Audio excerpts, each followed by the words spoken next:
And Ashley Jex is one of my heroes too. Hello, Mom. Good to see you.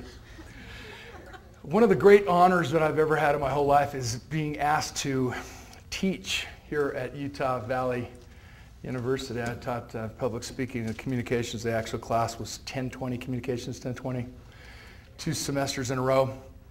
And I really wanted to do it this fall. And I only taught on Friday mornings, and by the time the fall rolled around, every single one of my Friday mornings was already booked up, so I had to decline. Maybe I'll be invited to come back here again. I have like one of my sons. He's not my real son, not a blood son, but I've coached Josh Woodger in football and hopefully a little bit in life, I think since he was DNA. Will you wave, since you're such a stud, muffin hunk of burning love? And it's good to see you, brother. Good to see you too, man. I recognize a lot of you from my classes. Thanks for coming. I thought for sure you would be in therapy by now. And one of the things that hopefully we enjoyed together in our classroom setting was just an open forum based on one principle, which is the essence of leadership, and that is trust. One of the coolest things that I experienced as a professor, never having taught a class before, was coming up with an idea that we would create our own introduction. As a professional speaker, one of the most important things you can do when you're asked to give a speech is to prepare an introduction. And I didn't bring one. Ashley just read off the back of one of my Chicken Soup for the Soul books. But what you do in that process of writing your own introduction is you are in complete control of what you want people to know about you that builds your credibility. Because at the beginning of every single lecture on campus, at the beginning of every single speech in any organization, in any setting, including religion, you as an audience member want to know one thing. Why should I listen to you?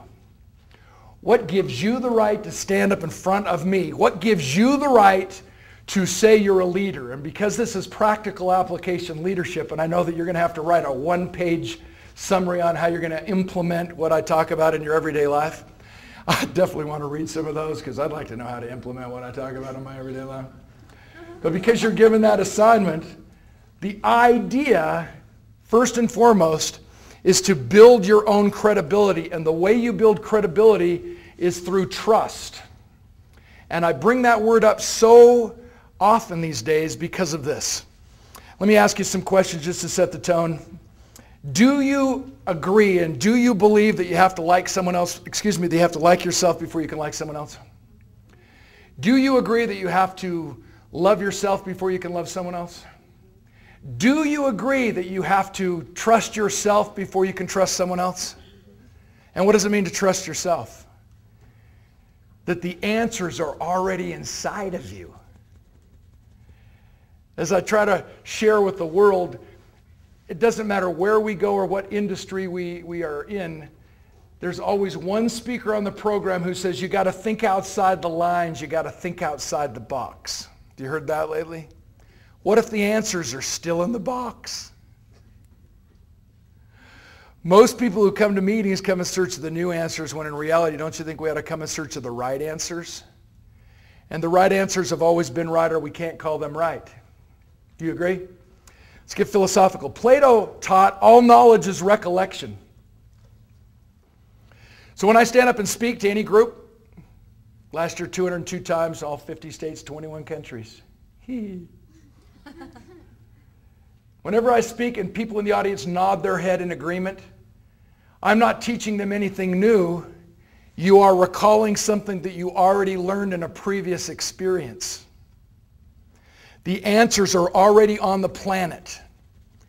The answers are already inside of you, which means that if you can trust yourself, you immediately build credibility as a leader and validate once and for all that leadership is not voted on.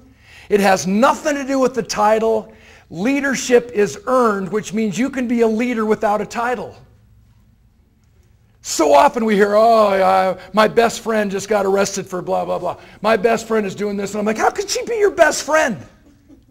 How can he be your best friend? To have a best friend, you got to first be a best friend, and what attracts that kind of a person is the same kind of a person.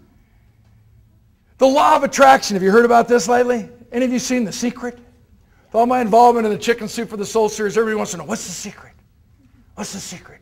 I'm going to write a new book. There's no secret. The secret is the law of attraction. Likes attract likes. If you trust yourself, you will attract someone who trusts themselves. If you don't trust yourself, you will never attract someone who trusts themselves. You'll only attract people who don't trust themselves. And then that creates a dilemma, a social gap in your ability to make friends and develop sincere relationships. How? If you don't trust yourself and no one else trusts you because you're only hanging around with people who don't trust themselves, what happens when you get in a circle and you start to gossip? Trust goes right down the tube. Why? We must be loyal to those who are not present. And if someone's gossiping about someone in the circle where you're in and they leave, you immediately think, I wonder what she's going to say about me when I'm not around. I wonder what he's going to say about me when I'm not around. What I'm trying to do is just get your juices flowing about principles that we take for granted, one of which is trust. Before you'll ever figure out how to implement anything I might suggest today in your own personal life, you've got to trust that I know what I'm talking about. You've got to believe that the answers to success are already inside of you. May I just kind of go on a little spiritual note just for a second? Because of what I do, oftentimes I have people come up and they want to kill themselves. They want to talk to me about, I'm going to kill myself. Life sucks, I'm depressed. And the best answer I can give a person who's got themselves in that kind of a predicament is this. Please remember this, regardless if you're religious or not. This has nothing to do with religion. It has to do with spirituality. You are an infinite being. You are an eternal being, which means the age of your body has absolutely nothing to do with your success or failure. Which means that regardless if you're 15 or 32 or 65, it's never too late to begin a dream. It's never too late to believe no matter what your past has been, you have a spotless future. It's never too late to understand that when your attitude is right, your abilities will always catch up. When you know that regardless of what happens with this body, you will live on, it changes your entire perception of reality. And no matter what happens to you, you will always find a way to get back up and go again. That to me is fundamental to leadership, and it's practical application 101. Because if we cannot wake up and say, wow, there's more to life than just today, we will get so discouraged when we get knocked down that very seldom will we ever get back up and go again. And if we don't get back up and go again, how can we expect to lead anybody else to do it too? Interesting concept, just getting your juices flowing before I really get into what I want to talk about and then conclude by lip-syncing 3 Ashley Simpson songs. Let me throw out another principle that's really on my mind. Expectations, Leadership 101. One of the greatest object lessons that I can use when I go into an NFL locker room, and walk with me, you walk into a locker room of National Football League players, 53 athletes on that football team, and the collective worth of their salaries in one room is $1 billion. Something's wrong with this thing. So how do you motivate them? Can't motivate them with money. Everybody thinks it's money.